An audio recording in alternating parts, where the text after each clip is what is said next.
Okay, so today we are going to be covering a new unit on the coordinate plane and circles. So let me share my screen real quick. So if you can see the screen, say yes in the chat. If you cannot, say no. You should be able to see the screen right now. So anyways, let's start. So the schedule for today is we're first going to go over homework. Of course, we're going to review how to do things on the coordinate plane. I know you guys learned something about that in Algebra 1, but we're going to review and add some more about that, like symmetry and like reflections, something like that. And then we're going to, I forgot to change the complex numbers. We're going to do circles next on the equations of circles, half circles, and such. We're not going to do complex numbers because we did that last class. Okay, so first, let's go over our first homework question. This one was a word problem, which we went over in our last class. Word problems, don't forget, we have to use the distance is equal to rate times time.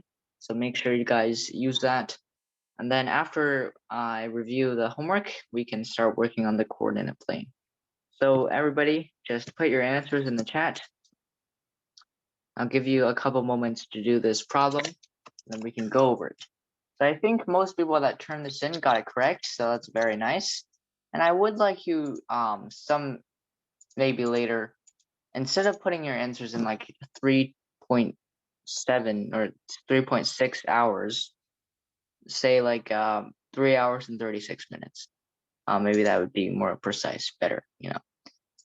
Or instead of like putting your answer in like 216 minutes, put it in hours and minutes, it's better. Okay.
All right, so I think we have a couple of answers here. Yes, 3 hours and 36 minutes. Very good. So how do we solve this? Who wants to volunteer on how to solve this? Do we have any volunteer? Okay, William. How do we solve this? So first I set a variable, x is the volume of the tank. So my equation was x over x divided by x over 9 plus x over 6. Oh wait, the x over 6 is also below the fraction. Say it again. What is it? So it's x divided by the sum of x over 9 plus x over 6. Okay. So that will equal so I just multiply to the top and bottom by 18. So become 18x over 2x plus Wait a second. 3x. What is this equal to? I I didn't really set that what that is equal to. Okay. And what did you do? So I just multiply by 18 over 18. So that will equal to 18x divided by the sum of 2x plus 3x. And that will equal to 18 over 5. And So this then is the hours. This is hours, yeah, right? that's the hours. Yeah. Okay, this is quite a unique solution. So the answer is correct. Your equation is quite special. Let me see. So the volume of the tank over, what is x over 9? What do you think x over 9 is? X over 9 is is the speed of the pump that can fill the tank in 9 hours. So basically x over 9 is how much water it can fill up in 1 hour. I see. Like Okay, it's like the that's fine. speed. So if I were solving this, I wouldn't solve it this way. 'Cause it looks a bit tedious. So instead, we want a clear equation. We don't actually need to set x to the volume of the tank. So remember, you have to set this chart, right? You have to set this chart and the distance, rate, and time. So let's say that this is A and this is B, pump A and pump B. Okay. The distance in this case would be the quantity. We don't use distance anymore because it's about pumping water.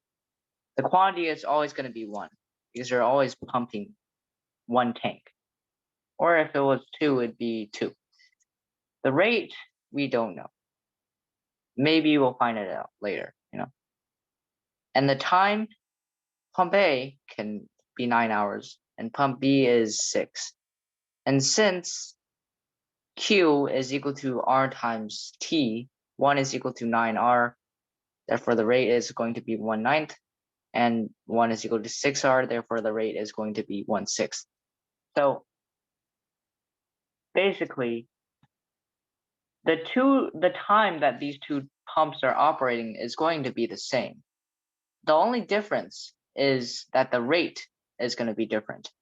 So essentially, what we are setting here is the rate 1/6 plus 1/9, the rate here, times a similar time t. They're still operating for the same exact time. And that's going to be equal to 1. And that 1 is going to be the whole volume of the tank. That's just 1 tank, right? And as you can see here, we get a similar solution, right?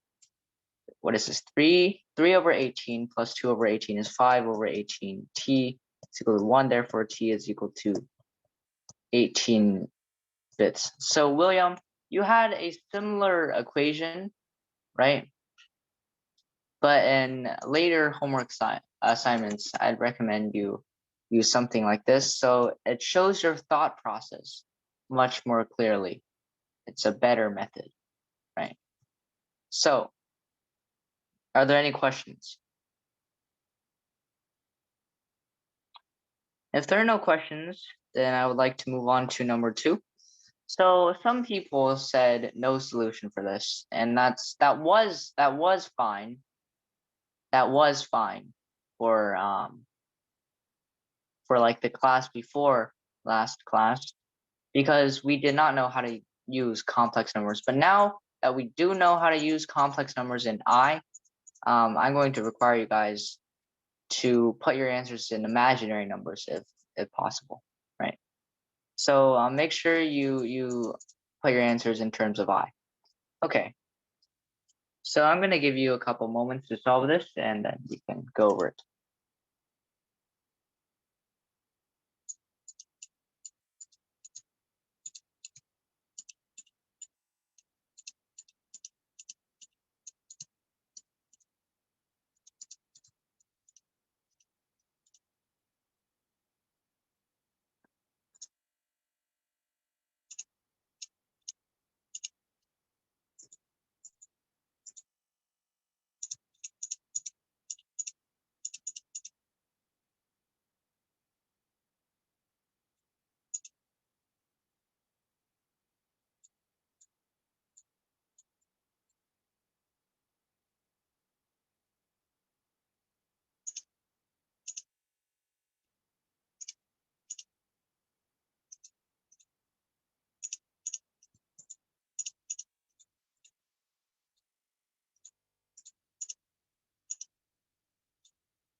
All right, so let's see our answers here. So we have I plus or minus 1 plus or minus I times the square root of 2 over 2. And that seems to be correct if I remember properly. So what we need to do here is we need to set this into proper format with the quadratics, right? And what we can, this is actually a very simple question, because we can just use the quadratic formula on this. X is equal to positive 4 plus or minus the square root of 16 minus 24 over 2. And what we have here is equal to 4 plus, or, well, 4. This is 4. Plus or minus, let's see here. This is going to be negative 8 over 4. That's 1 plus or minus I times the root 2 over 2. Actually, you think about it, this is going to be equal to this, right? And then we can simplify 1 plus or minus I root 2 over 2, like this. Or you could simplify some other way, but that's how you would simplify it, like this. You could move the 1 out of there, and then you would get this. I think that's cleaner. Okay, let's go with that. So, but that's basically how you would solve for this. It's not that hard. You just have to use the quadratic formula. Okay. Now, are there any questions on this? If there are no questions, then I'm going to continue to number 3, which can be solved in a similar fashion. So number 3 now should be very easy for you guys because it's just going to be solved similarly.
Okay, so let's see here. So yes, this is the correct answer. It's a bit long with all these big numbers, but let's see here. So again, we use the quadratic formula. That's all we need to do. We just need to know how to simplify with imaginary numbers, which I'll go over. So 5 plus or minus the square root of 25 minus, let me get a calculator here. It's going to, so 4 times 17 is 68 times 4.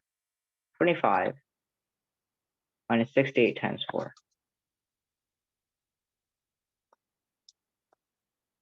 It's going to be negative 247. And we're going to have over 8. Yes. I think that's all we actually can do.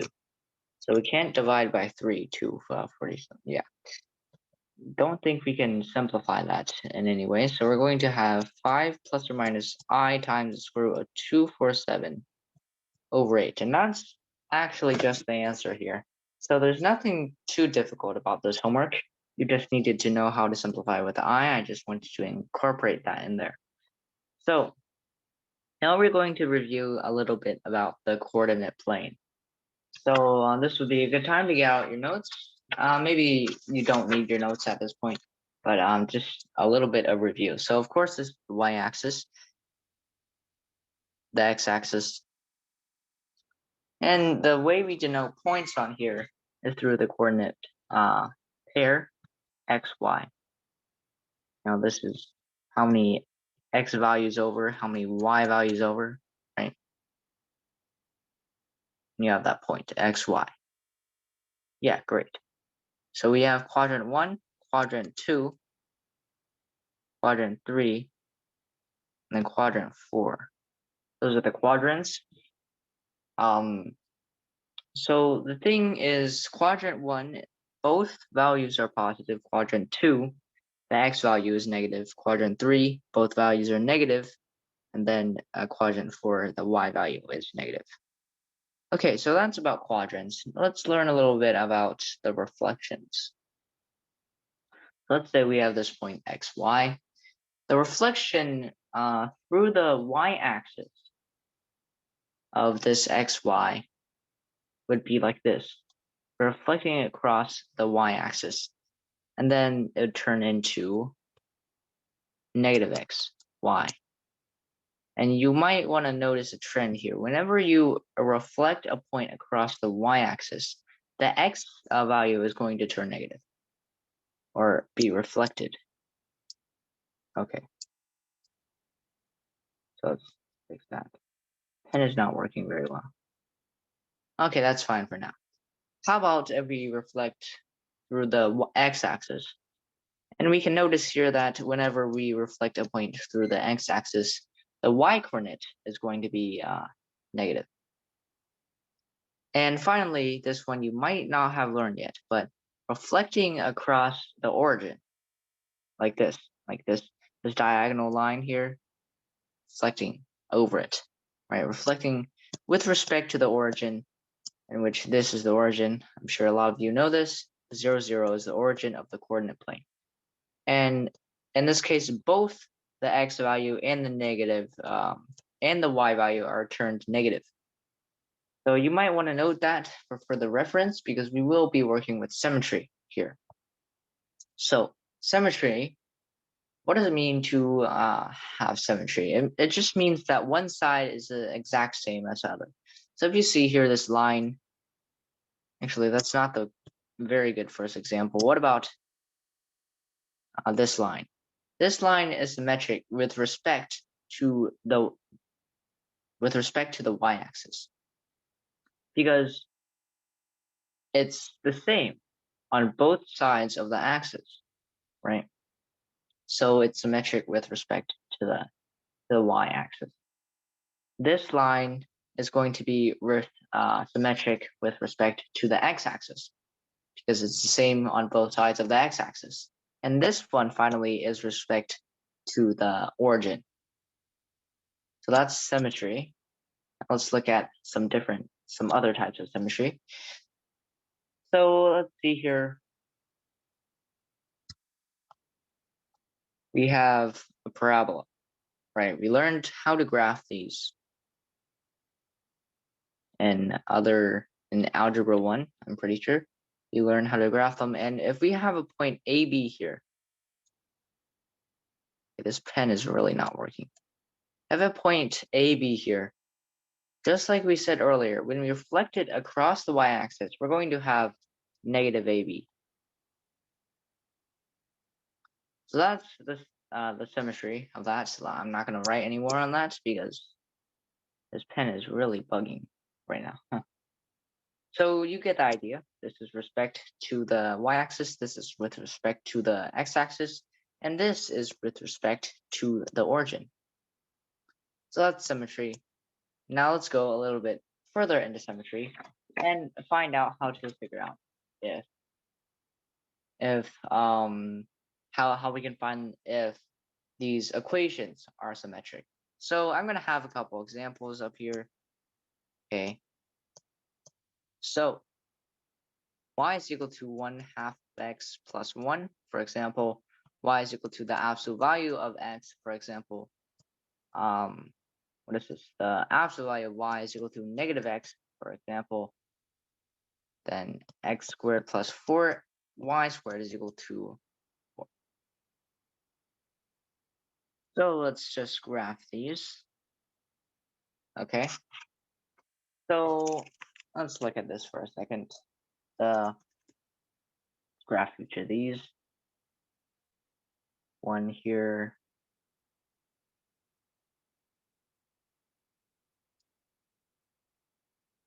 Let's graph that. This is the line. Let's use a different color this time. Orange. And this is what? Absolute value of x is going to be something like this, right? My drawing is not the best, but you get the idea. Okay, let me see how we draw this one. Where I think it's sideways. It is sideways. Which way? Right. So it's going to be this way. Pretty sure. Just left. Choose green. So it's going to be like this, sideways, and then we have x squared plus 4y squared is equal to 4. That's a parabola. So it's quite a mess here. This pen is not working very well, so it's a little bit wobbly. So anyways, how would we tell the symmetry of these few equations? What would we do here?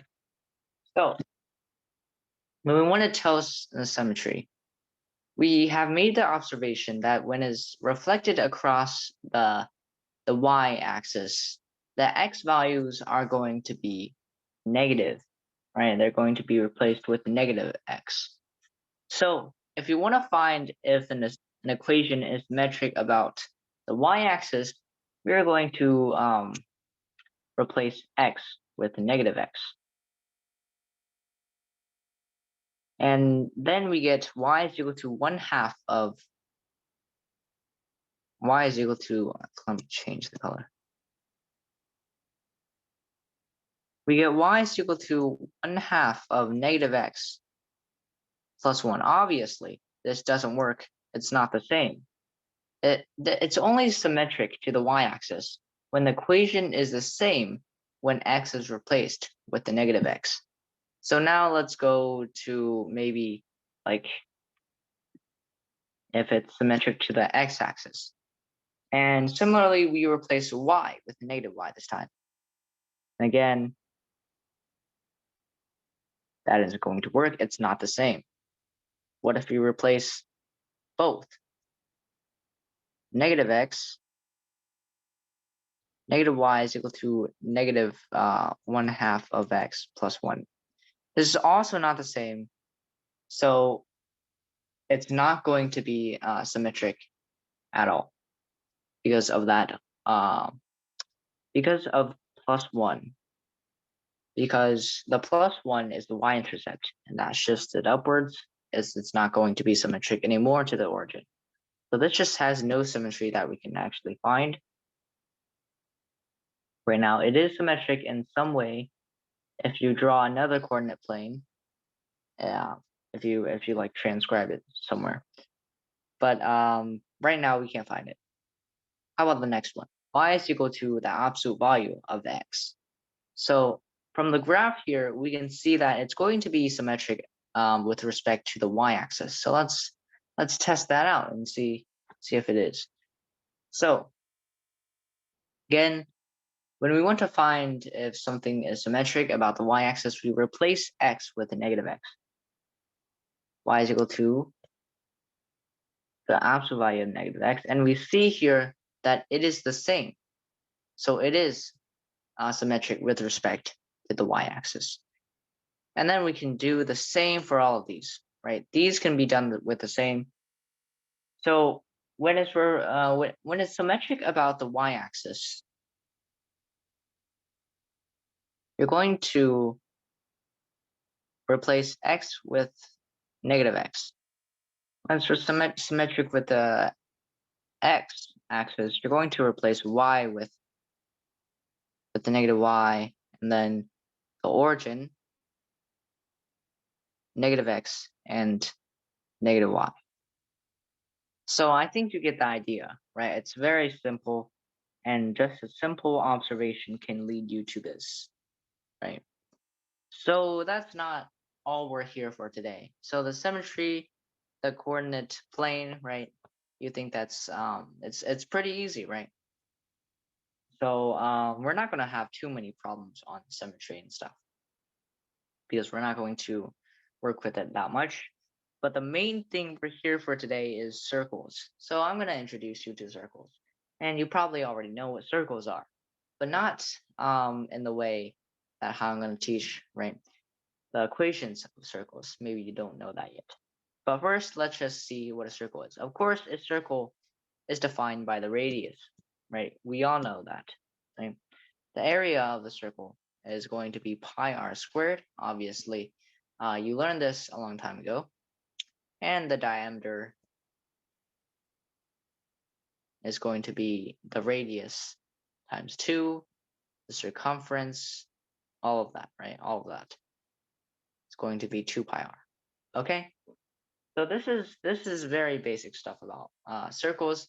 That what you really need to know, what you really need to find is that this circle, it's all defined by the radius.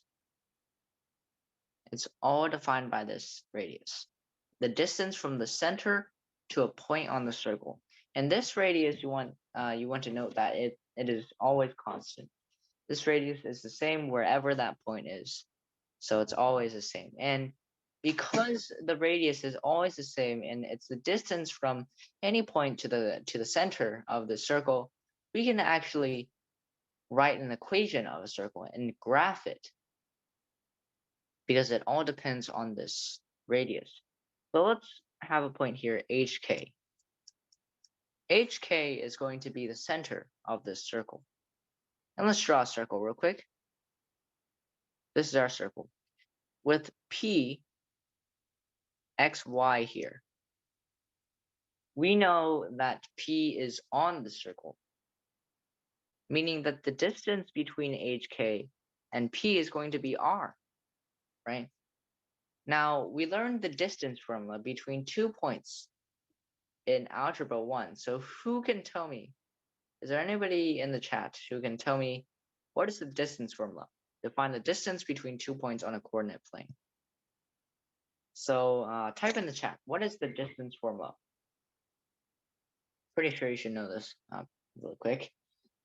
It's just based on the Pythagorean theorem. So somebody type in the chat, what is the distance formula of 2 points to find the distance between 2 points on the coordinate plane? Right, very good. So the roots of x minus x1 minus x2 squared plus y1 minus y2 squared. Okay, so it's very simple. But if you do not know, let me just explain over here real quick. So we have our 2 points, right?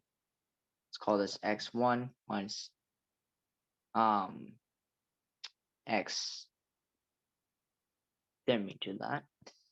X1 and y1. Here is y1 and y2 and y1. What am I doing? It's x. It's x2 and y2.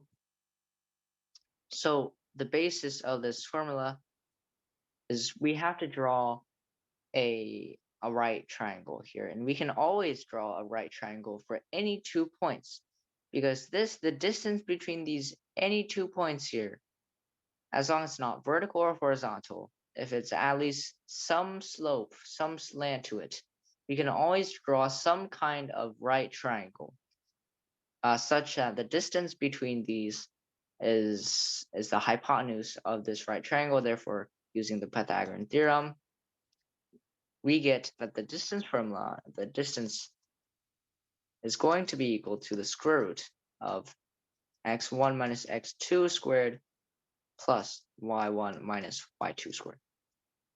And we are taking advantage of that because we're basically letting this P, the coordinates of P in the center, HK, be equal to x1 and x2, y1, y2, right? So we can use this distance formula.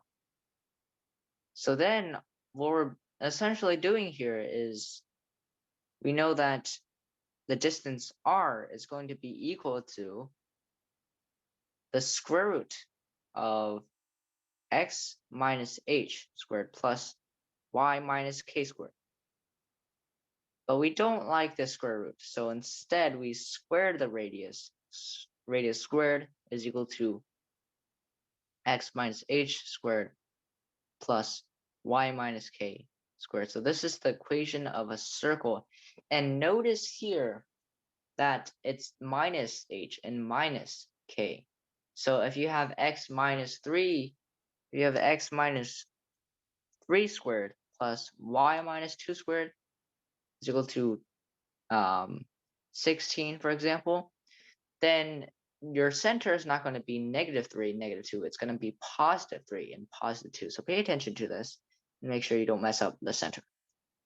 Now let's go on to some half circles.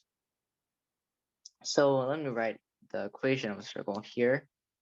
You didn't get it down, so make sure you're taking notes on this so you know. That's equal to r squared. So that's the equation of a circle, but we can actually dig deeper and get the equation of a half circle. So what is a half circle?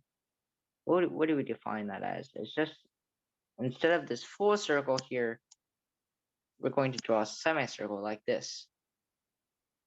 That's how we're actually going to try to find the equation of this semicircle here. So let me explain one part. For example, how to find the top half. So how do we find the top half of a circle? So let's say we have circle HK, center at HK, right?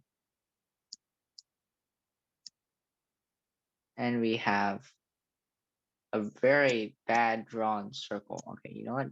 I'm gonna change that. It's still very badly drawn, but that's fine. This is R. This is P, X, Y. So when we're drawing the top half of a circle, instead of having this full circle, we're gonna have this. What does this tell us about? So first, this is very clever noticing. You have to make this the most important observation that you need to notice here, and then you've got it down.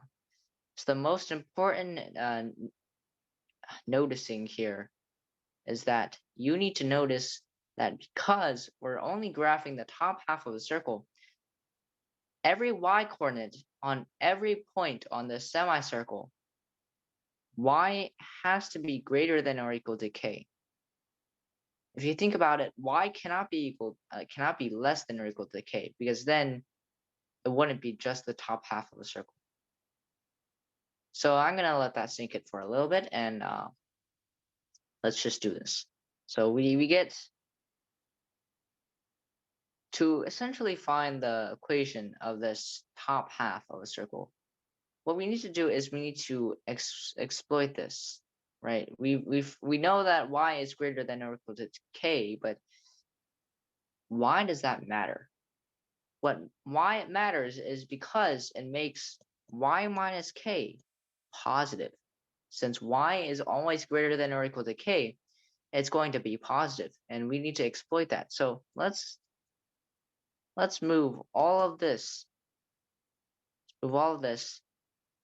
to the other side,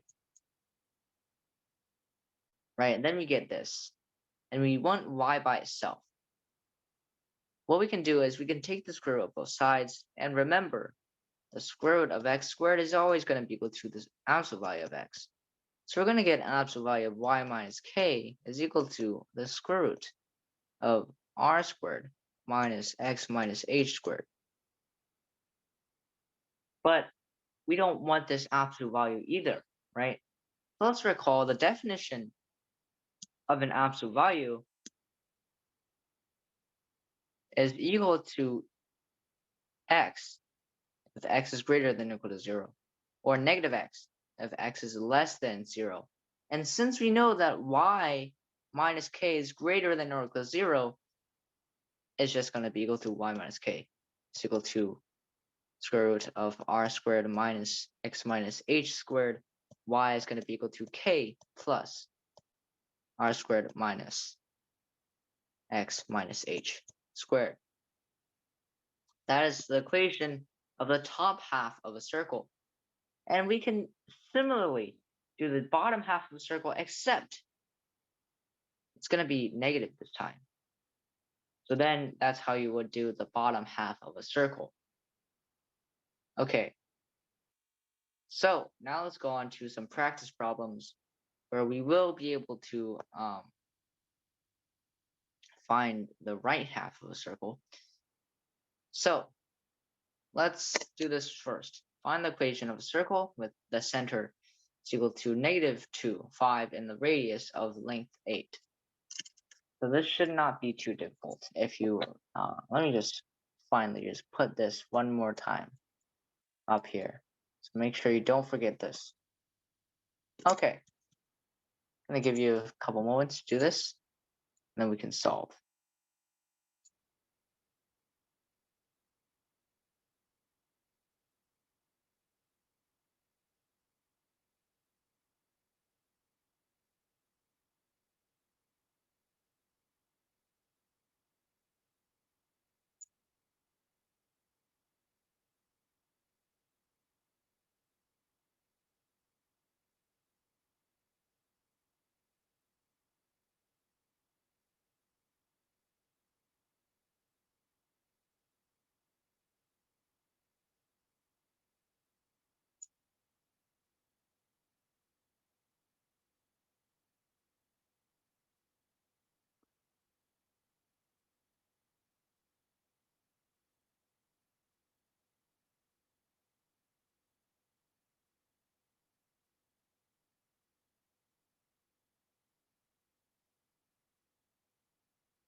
Okay, so William says um, x plus 2x minus 5 squared, right?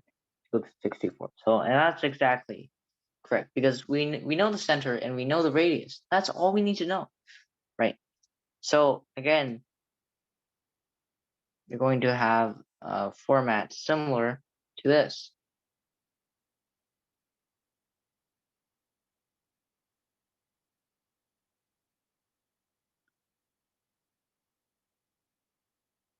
And we know that the center is equal to hk.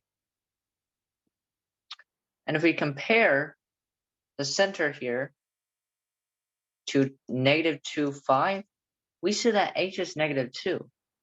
So we just need to substitute that in. +2. We see that k is 5.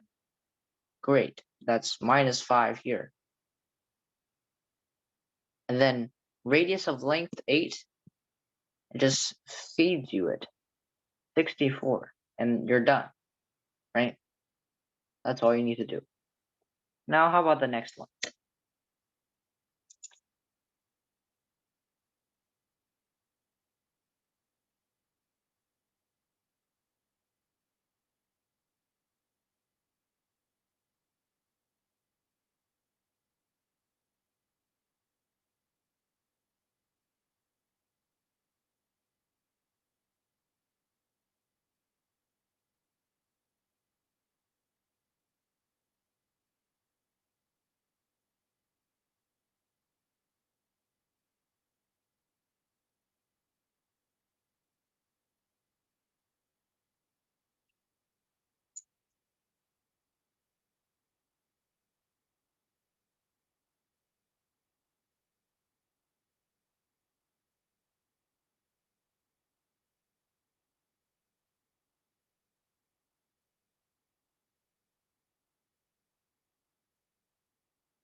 Okay, so let's go over this one.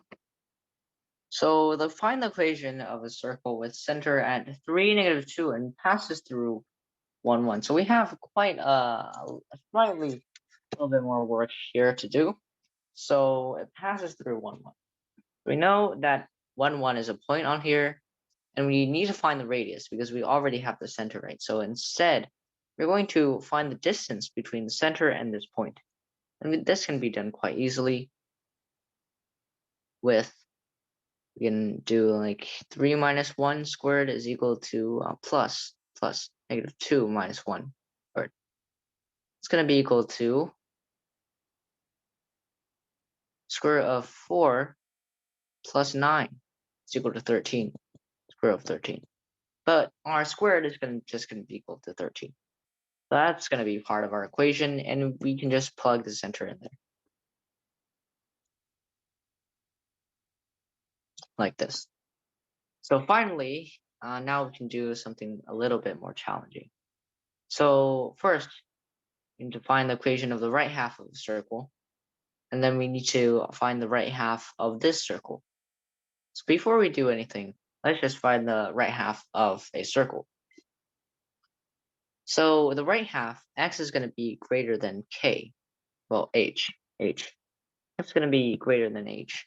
So x minus h squared is equal to r squared minus y minus k squared, right? So then x minus h is equal to the square root of r squared minus y minus k squared. X is equal to h plus this, right? So then we can solve. All right. So I'm going to give you a couple moments to find the equation of this.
All right, so let's see here.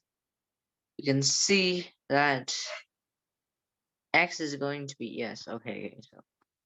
So we can, all we need to do after we find the right half is just plug it in. X is going to be equal to h, which in this case is going to be 1. 1 plus the square root of r squared, which we are given, is 4, minus y minus 4 squared, and it's that easy. So that's all we're going to do today. I'll introduce you to the equation of circles. I think next class we're going to go over, again, lines, and then equations of lines, and also linear equations and models with these lines. Okay, So that's going to be all for today. And thank you, everybody, for listening. And I'll see you next week. Actually, next week, I might not be available because I do have a commitment on next week, Sunday. So I'll send out a message on Google Classroom if I can do this or not. If not, then next week's class is canceled. So make sure you go to the Google Classroom and see if there's any announcement. Okay, I'll see you next week.